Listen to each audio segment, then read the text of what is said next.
Shalom, everybody. Welcome to this week's journey through Torah. We're in the book of Devarim, in the book of Deuteronomy, also called Words.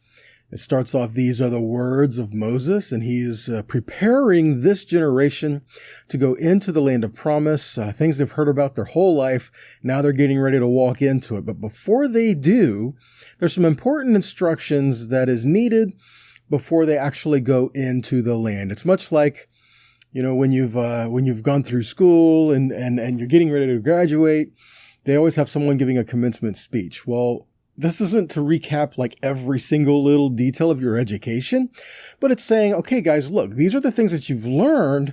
Now, before you get off into what you're doing for the rest of your life, you need to learn to apply these things into real world scenarios. And this is what's happening with Moses. He has told the people, this is what you've known your whole life, but you're about to go into the land and you're about to possess things that and live ways that you're not familiar with. So when you go into the land, these are things for you to follow in what lies ahead, so that it is a blessing for you, so that Yahweh will continue to bless you and you will continue to walk in his ways in this new venture in life to come. So he is not just doing a recap of everything that they've learned.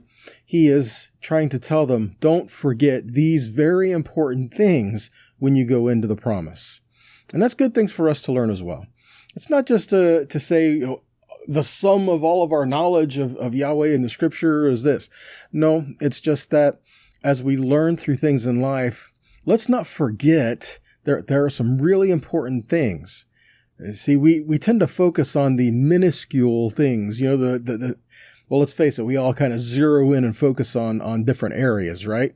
So if we all just laser focus on our little pet points, it's not going to do much good to the community as a whole. So Moses is telling the people, when you go into the land, these are the things that are important. These are the things that you need to follow. These are the things that you need to keep with you wherever you go. Okay, and so we're going to follow that through from Deuteronomy, through the prophets and into the Brit Hadashah with Yeshua. And we're going to go through a few things in here today. Okay, well, first off, the name of this parsha is Ekev. Ekev is because, and it's kind of a weird translation for it. The idea is it's a result of something. It's because of this happens. All right, that's the same word that's used for heal. Now, why would the word because be related to the word heel, like on the heel of your foot, your heel? Because the heel, as you're walking, is the very last thing behind you. It's that which follows after everything else, okay? So this is a result of your actions. So what we're going to talk about today, it's not just about the word of Yahweh, but it's what you do with it. It's the result of your actions. We can handle the things of Yahweh properly and receive blessings, or we can mishandle the things of Yahweh, profane his name, and cause ourselves to be walking in cursings. It's up to us what we do with what we've been given. You know, much like life, we can't control some of the things that happened outside of us, externally, and other people, but we can control how we respond to things in our life, and we can control what we do because of these things. So again, we do have a responsibility to walk righteously as a people of Yahweh, to show himself, to show his character to the world around us. A lot to get into today, right? Well, let's start off with this. Deuteronomy 7:12. It says, because you listen to these rules and keep and do them, Yahweh your God will keep with you the covenant and the steadfast love that he swore to your fathers. Again, he says, because you listen to me, this extension of covenant that I have given to Abraham, Yitzhak, and Yaakov, your fathers, will continue with you. Now, they'd already entered into this covenant with Yahweh, so it's not a matter of really withholding covenant from them. He's saying that the blessings that were provided within this covenant will be extended to you because you are listening to my voice, because you are doing the things that I've asked you to do. It's kind of like a result of an action. You know, if you do this, you get that, right? Like it says in the Pentateuch, It says there it is a result which is not striven for, but comes automatically by itself. That's why it's called Ekev, literally hill. It is what follows obedience, not with what went before. So it's the result of an action, right? Because you do this, this is what you get, right? So there are things that happens in life, in nature, just the way things work, that Yahweh knows and understands. He created the world. He created the earth. He created everything in it. And so he knows what makes it work. He knows what makes it function. And so I believe he's in a good place to tell us, if you do this, this is the results you're going to have. When you go into the land, and example, the Shemitah years, you go into the land in the 6th year, you are to prepare yourself. You are to let the land rest, because the 7th year is when it's going to happen, right? 6th year, you don't plant because the 7th year is resting. He knows this is what the land needs. This is what the land is to be given to. And so if they don't do it, they were going to be exiled. What happened? They didn't do it. They were exiled, right? So this is just one little way this kind of functions, all right? Now, the idea is when he says to keep these commands that I give you. Now, this is kind of a tough thing with us, because when people hear the word command, it generally causes an extreme reaction, causes an extreme either one way or the other. Okay, either an extreme on one side of command. We don't like that. Something within us rises up, and it's like, we don't want to be commanded to do anything, right? But on the other side of it, we understand that everything that Yahweh told us is a command. Nothing he told us is a suggestion. He instructs us. So again, it's how we approach this can really have an effect on us. Okay. And so to do all these things that I command you, now again, we can kind of internalize this, take this on and cause it to be a crushing weight upon us. How many of you have thought or may have heard, I can't do all these things? Or, well, I can't come to God because I've got to get all these things in my life fixed. Then I can come to him. Well, we're never going to have all these things fixed. We're never going to do all these things perfectly and right so that we can come to him. Matter of fact, we were never instructed to do that. We were told to come to him, and then these are his ways. This is his heart being expressed and given to us. Learn to walk in them. So we think, okay, great. I've got to learn all these things, the entirety of Scripture, and be thoroughly well versed in it and do everything perfectly so that Yahweh can receive me? No, that's not it at all. So how are we to do this? And I'm going to oversimplify this, but it is the way the Scripture tells us to. How do we do it? One at a time. That's it. We do them one at a time. And we can't do all of them all the time, because they're for different scenarios in life, different groupings of people, different types of things going on, right? But we can do as it is presented to us, as we are given opportunity, as we have things right in front of us. These things we can do, right? Let's take a look at it.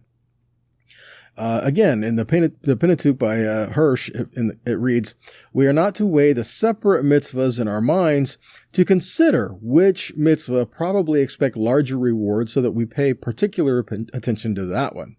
The paths of the Torah form an ever-widening circle in which they overlap each other and lose themselves one in the other. We cannot foresee the result of fulfilling any mitzvah. They interlock one to another.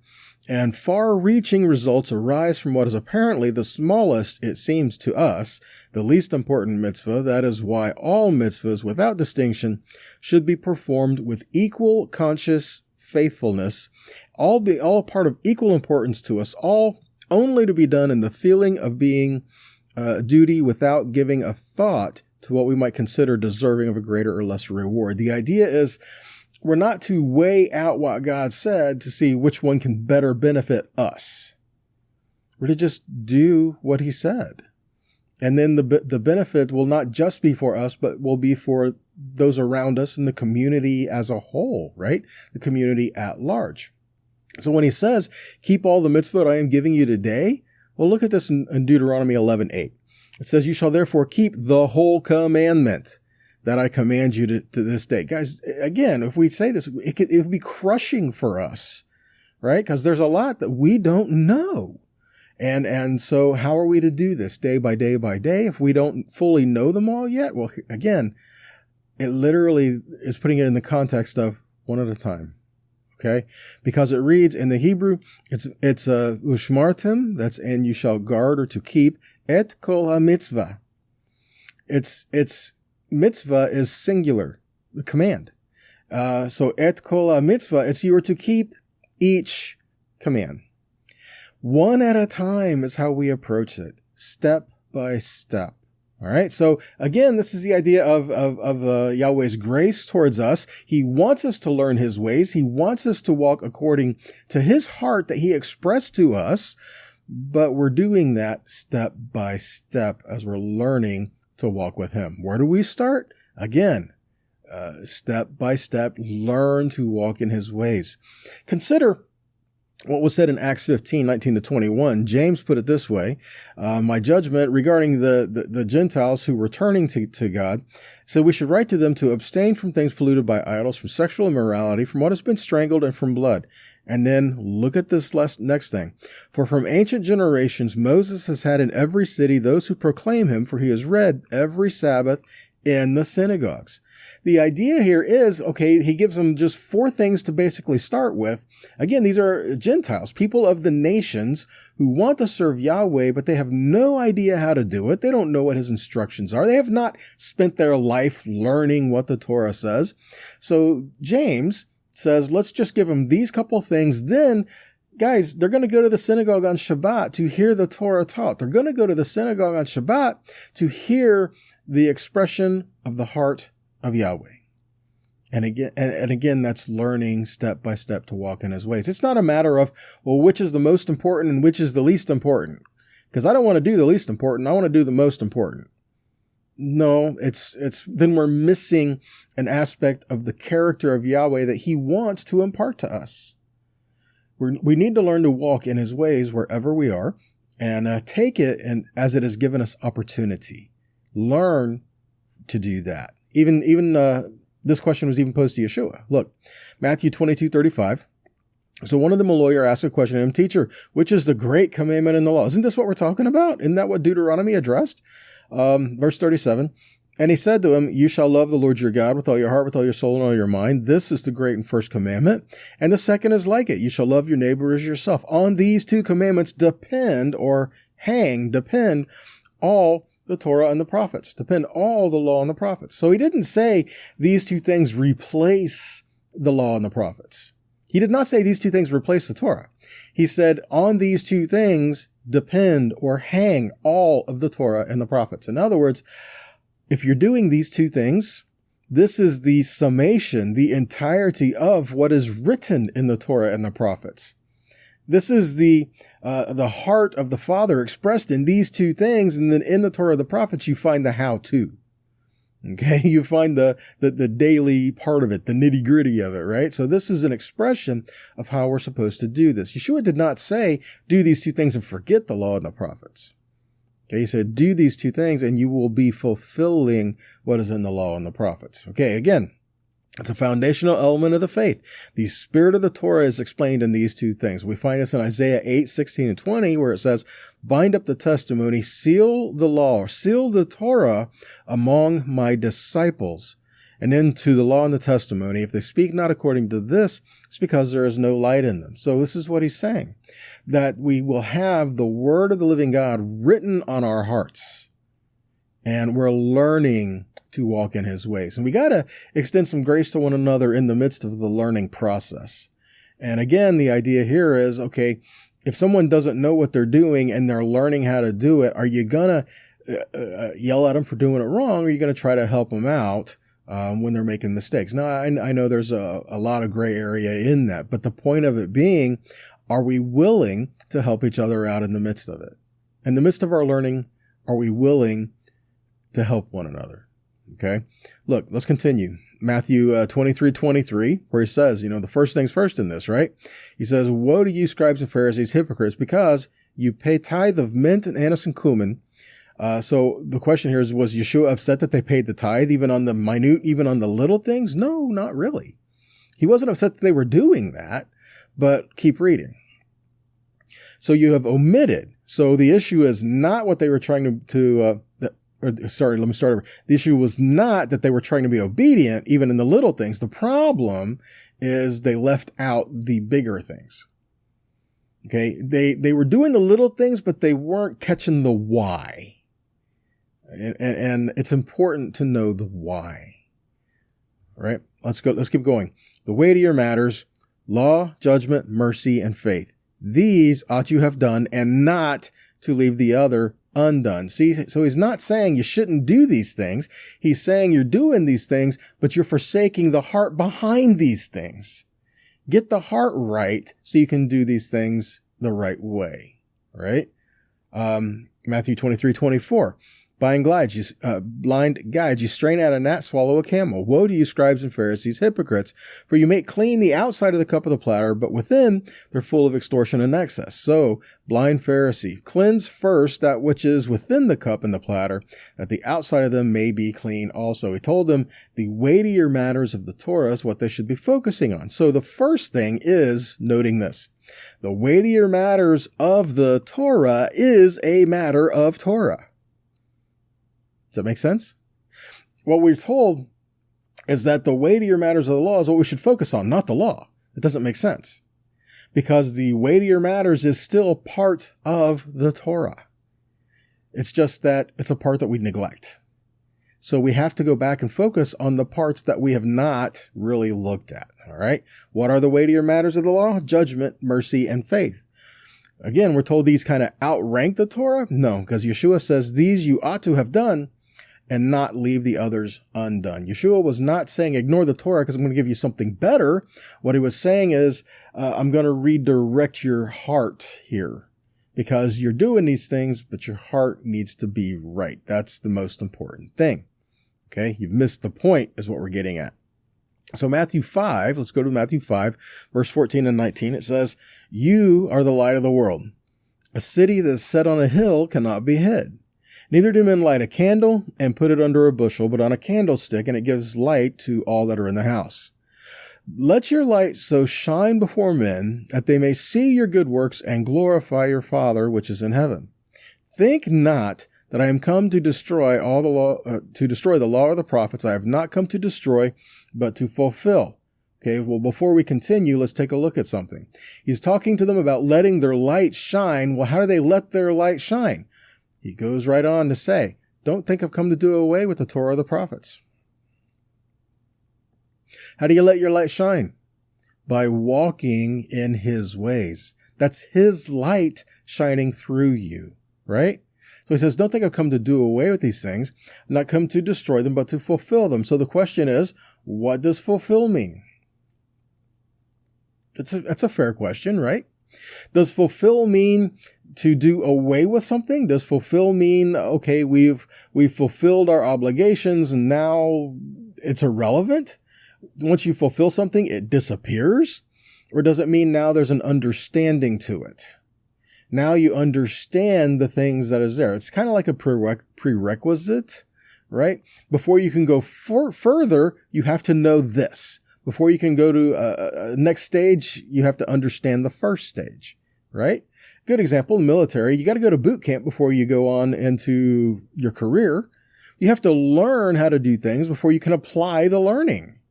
So he says when he's come to fulfill, it doesn't mean he's come to do away with it.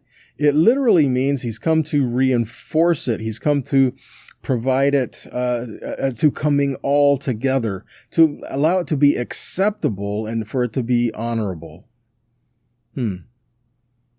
He's come to make it stand firm and properly in our midst.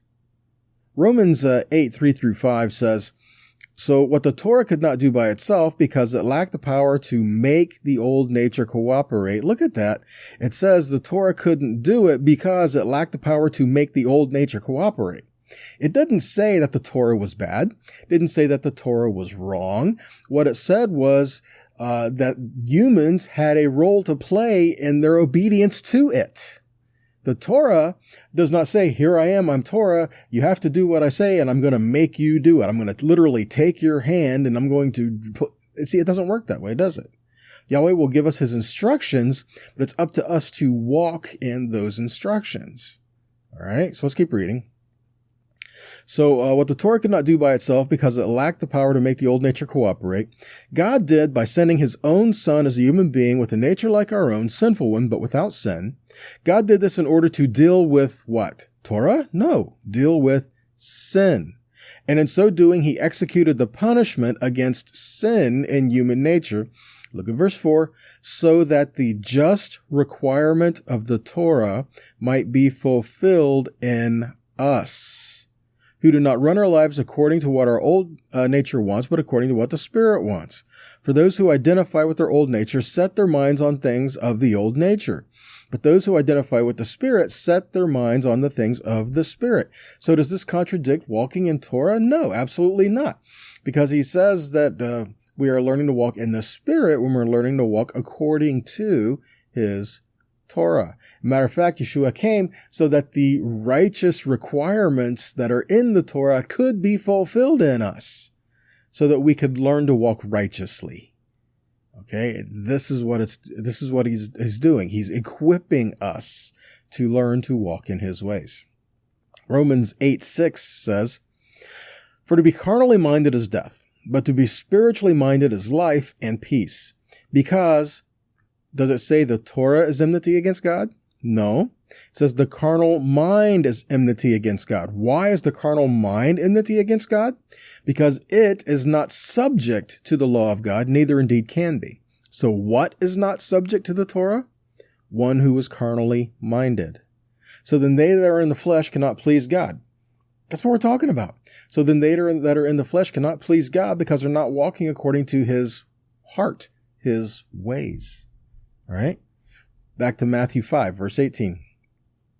"Verily I say to you, till heaven and earth pass, not one jot or tittle shall in no wise pass from the law till all be fulfilled. Whosoever therefore shall break one of the least commandments and shall teach men so, he shall be called the least in the kingdom of heaven. But whosoever shall do and teach them, the same shall be called great in the kingdom of heaven." So again, if the Torah was irrelevant, why would Yeshua say that the one who doesn't keep Torah and teaches others not to keep Torah will be called least in the kingdom? But the one who teaches and causes others to teach, to do, to walk in it, will be called great in the kingdom. See that? If it's irrelevant, why would he say that? It would have no bearing, no difference on it. See, so it's not that he came to do away with that. It's he came to change the delivery of that. See, it's not just words on a page. It's not just words inscribed in stone. It's words in your heart. It's now alive. It's now living in you. And because of that, it's to grow in you and it's to cause fruit in you. And what's the fruit? You know, we can go to Galatians 5, but that's not where we're talking about the fruit of the Spirit here, right? But what is the fruit that's going on here? Learning of the weightier matters. Look, what are they? Judgment, mercy, and faith. These are the things that we're talking about. Judgment, mercy, and faith. So judgment is a weightier matter. I mean, should we go around being judges of one another? Well, that's not exactly what we're talking about here, okay? And the word judgment here means justice. So we are to live justly. We are to act and function and behave justly towards one another. Look, Deuteronomy 6:24-25 says this, "Yahweh commanded us to do all these statutes, to fear Yahweh our God for our good always, that he might preserve us alive as it is this day. And it shall be our righteousness if we observe to do all these commandments before Yahweh our God that he has commanded us." See that? It will be our righteousness if we do what he says. That's not our own righteousness. That's walking in his righteousness. Okay, so if we're walking in justice, justice and righteous in the Hebrew can be the same word. Okay, so these are things that we should keep in mind. So when it says judgment, justice, righteousness, these are things we need to learn to walk in. Okay, Leviticus 19:15. "You shall do no unrighteousness in judgment. You shall not respect the person of the poor, nor honor the person of the mighty. But in righteousness you shall judge your neighbor. You shall not go up and down as a talebearer among your people, neither shall you stand against the blood of your neighbor. I am Yahweh. You shall not hate your brother in your heart. You shall in any wise rebuke your neighbor and not suffer sin upon him. You shall not avenge nor bear any grudge against the children of your people, but you shall love your neighbor as yourself. I am Yahweh. Again, what does it mean to walk in judgment and justice and righteousness? Respect one another. Give honor to one another. Don't seek after one another in malicious ways. Pursue the heart of Yahweh. Pursue his heart towards one another. Let's keep going. Deuteronomy 1:15. So I took the chief of your tribes, wise men and known, and made them heads over you, captains over thousands, captains over hundreds, captains over 50s, captains over 10s, and officers among your tribes. And I charged your judges at that time, saying, hear the causes between your brethren, and judge righteously between every man and his brother and the stranger that is with them. You shall not respect persons in judgment, but you shall hear the small as well as the great, and you shall not be afraid of the face of man, for the judgment is God's, and the cause that is too hard for you bring to me, and I will hear it. Again, we were to have people in our midst that were to help us when we don't get along, that happens, doesn't it? Right? That's when they came out of Egypt and they're sitting there. And Moses is sitting there listening to people complain about one another all day, and he's trying to tell them how to get along and resolve issues. We need a third party sometimes to come in and tell us where we can learn to make changes to benefit one another. All right. And again, this is what I was talking about in Deuteronomy 16, verses 18 to 20. Okay. He says, judges and officers you shall make in all your gates that Yahweh your God gives you throughout your tribes. You shall judge the people with just judgment. You shall not wrest judgment. You shall not respect persons, neither take a gift, for a gift blinds the eyes of the wise, pervert the words of the righteous. That which is altogether just, look at this part right here, that which is altogether just, you shall follow. So that wherever you live, and inherit the land which Yahweh your God gives you. So where it says that which is altogether just, you will follow, it's zedek, tirdof. The word zedek is here twice. It's righteousness, or justice. Let me put it this way. Pursue righteousness righteously. See, that makes sense, doesn't it? Do the right thing the right way. It's not just a matter of to do the right thing, but do the right thing the right way. That's something that we should continue to keep in the heart of the Father. So what's the next? Mercy. Again, there's many things that are found here for mercy, but there's a related word I'm looking at specifically is chen. Chesed is there as well. That chen is the word for mercy, also used sometimes for grace, right? Like, and Noach found grace in the eyes of the Lord, but Noach, hen, the word is chen, and it found grace or mercy in the eyes of Yahweh. And this is always something that's been there, right? It's just we don't really pay attention to it when we're reading through the Torah, all right? Exodus 33:15. It says, if your presence go not with me, carry us not from here. For wherein shall it be known here that I and your people have found grace in your sight? See that? Is it not in that you go with us? So shall we be separated, and I, your people, and from all the people that are upon the face of the earth. And Yahweh says to Moses, I will do this thing also that you have spoken, for you have found grace in my sight, and I know you by name. See that? So we need the grace of Yahweh. We need his grace. We need his mercy. We need to walk in his justice. We need to walk in his righteousness. All of these things are things that we should keep before us, keep in front of us. All right. Exodus 15:13. In your mercy, you have led forth the people which you have redeemed, and you have guided them in your strength to your holy habitation. Deuteronomy 5:10. You show mercy to thousands of them that love me and keep my commandments. Exodus 34:6. Yahweh passed by before him, and he proclaimed, Yahweh, God, merciful and gracious, long-suffering and abundant in goodness and truth. What about Abraham? Genesis 15:6. He believed in Yahweh, and he counted it to him as righteousness. Genesis 18:18. Seeing Abraham surely shall become a great and mighty nation, and all the nations of the earth shall be blessed in him. For I know him that he will command his children and his household after him, that they shall keep the way of the Lord to do justice and judgment, that Yahweh may bring upon Abraham that which he has spoken of him. See that? To do justice and judgment, just for him and his children after him to be taught, right? Not just him doing it, but teaching his household to do the same. Psalm 40, verse 8, I delight to do your will, O my God. Your law is within my heart. Psalm 19:14 says, let the words of my mouth and the meditation of my heart be acceptable in your sight, O Yahweh, my strength and my redeemer.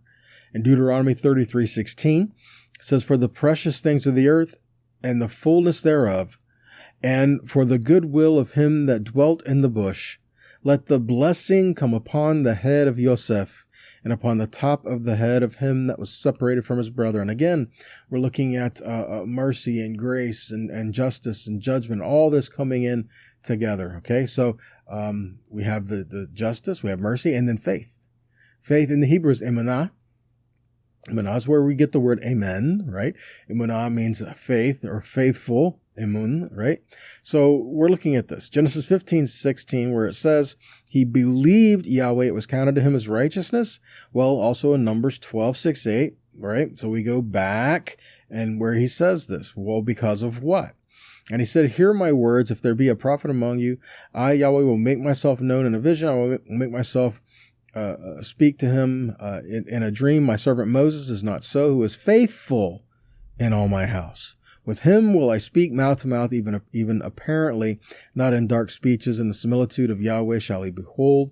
Wherefore then were you not afraid to speak against my servant Moses? Again, speaking of Abraham, he believed in him and it was counted to righteousness. The word believe is the word for faith, and it means an action. He believed what Yahweh said, so he acted on it and got up and left, right? Same thing with Moshe. He believed Yahweh, so he acts on him. He is faithful in all of his house, okay?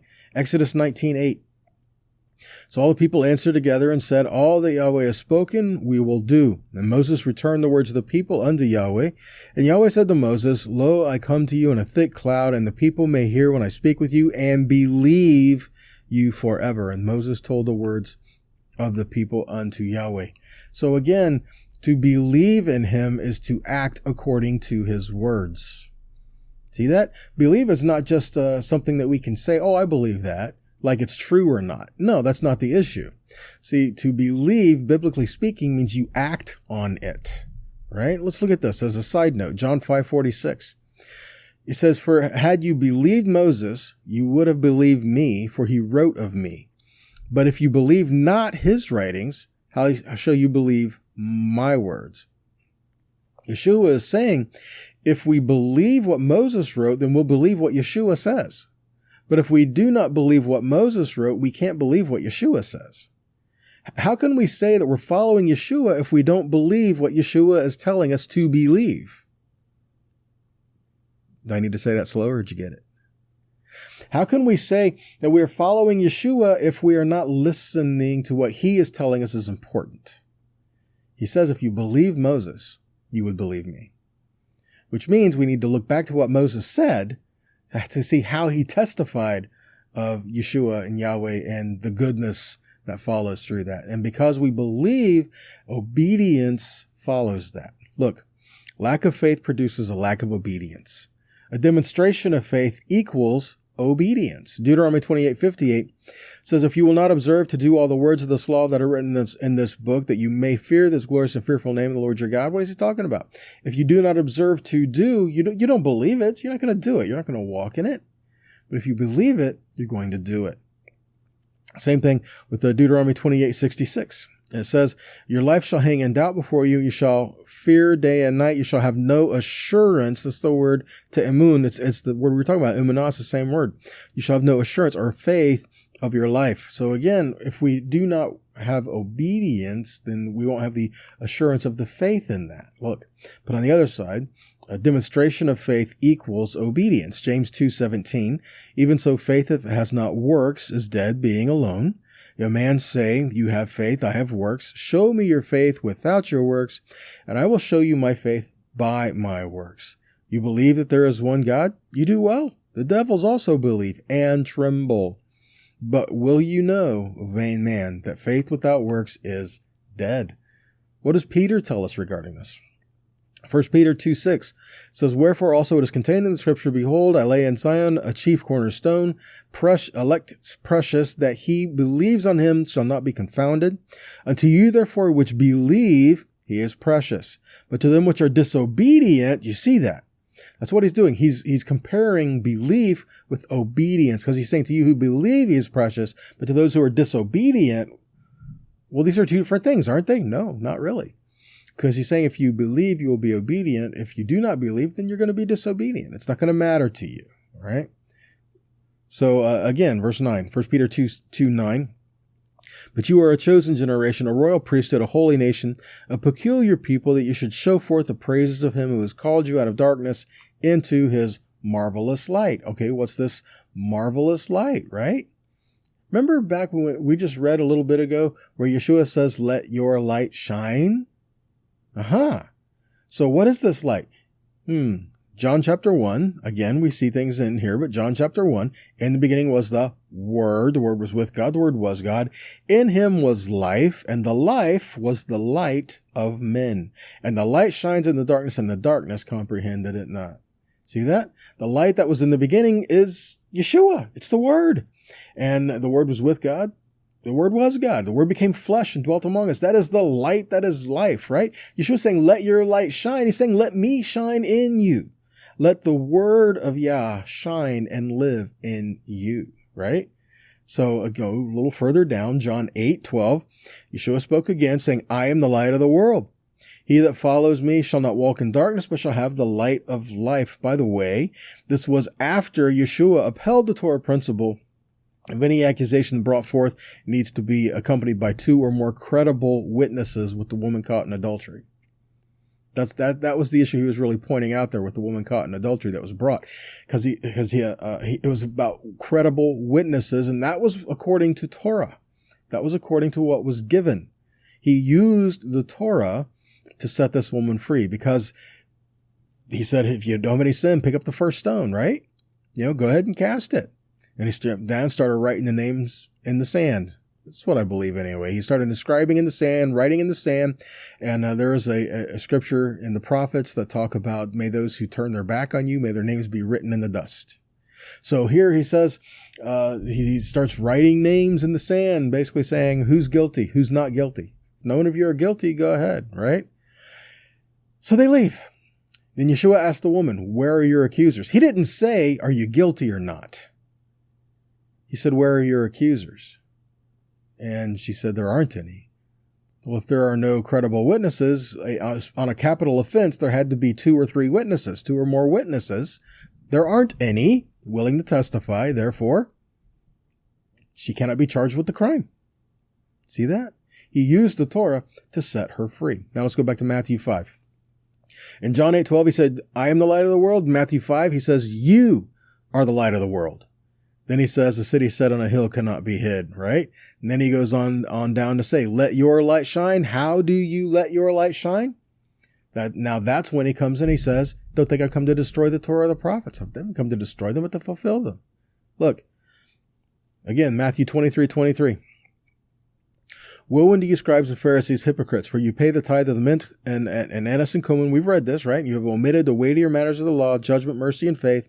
These ought you have done, and not to leave the other undone. Blind guides, strain at a gnat, swallow a camel. Woe to you, scribes and Pharisees, hypocrites, for you make clean the outside of the cup and on the platter, but within they are full of extortion and excess.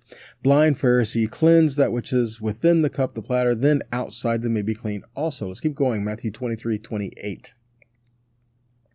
Even so, you also outwardly appear righteous unto men, but within you are full of hypocrisy and iniquity. Look at that. They outwardly appear righteous. Yeshua told these men that the things that others can see, they were doing good. From what others could see, they were doing the right things. Stop and think about that for a second. Where he's saying all these things that they were doing look right. But that's not the problem. The problem is not on the outward appearing of the doing. The problem is the heart behind the doing. Are you doing to try to earn favor from God? Are you doing to try to earn or make your way into something? Or are you doing because that's what the heart of Yahweh says? Are you doing because That's what he gave to us. That's what he desires for us, to walk in his ways, to provide a life of blessing for us and others, right? So again, the issue is not so much what you do, but why.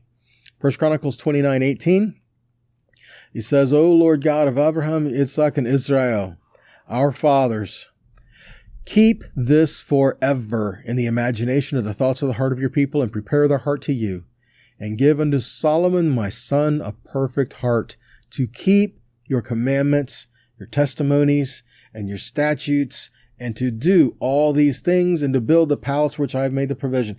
David is saying, let my son Solomon be perfect before you. Let him have a perfect heart. What did David classify that as? To walk in his ways, to have a heart for the word of Yahweh. Matter of fact, when Yahweh appeared to Solomon and he says, ask what you want, I'll give it to you, people say, oh, he asked for wisdom. Okay, they translate it as wisdom, but you know literally what he asked for? Literally, the translation is a heart to Shema. That's it. A heart to hear. Give me a heart to hear you. Wow. Because see, Shema doesn't just mean hear, it means to hear with the intent of obedience. So when he says, ask anything you want, says, I want wisdom. No, he says, give me a heart to hear you and be obedient. That's the same thing David prayed for his son. And Yahweh translates that for us as wisdom. Yeah, that definitely was wise, right? Now we know Solomon was very wise, but he did walk away from things, not getting into that. But again, how do we have wisdom? Ask of Yahweh, and he will teach us, but we need to walk with him and be obedient to his voice in the midst of all that, right? Let's look at Psalm 119:33.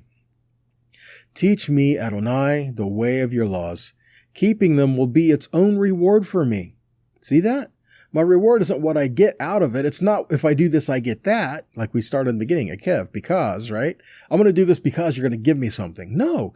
He says, if I keep your word, that in itself is my own reward. That's all I need, right? Now we know if you do this, you get that. But just doing what Yahweh says is pleasing to him is enough. All right, let's keep going. Verse 34. Give me understanding, then I will keep your Torah. I will observe it with all my heart. Guide me on the path of your mitzvot, for I take pleasure in it. Bend my heart towards your instruction and not towards selfish gain. 37. Turn my eyes away from worthless things. With your ways give me life. Fulfill your promise which you made to your servant, which you made to those who fear you. Avert the disgrace which I dread, for your rulings are good. See how I long for your precepts, and your righteousness give me life. That's it. Because you keep and you do these things I am telling you today, then we see there is blessing, there is life. And we're not just talking about salvation here, because this is where people commonly fall into some error. We're not doing something to try to earn salvation. When Yahweh gave his word to his people at Sinai, these were to a people he already redeemed. And this generation that's here, they're already his people. They're getting ready to walk in the promise. He's giving them instruction for blessing, not just instruction for covenant. He's giving them instruction for blessing. If you do these things, there is blessing ahead of it for you. And that's something we can learn to walk in.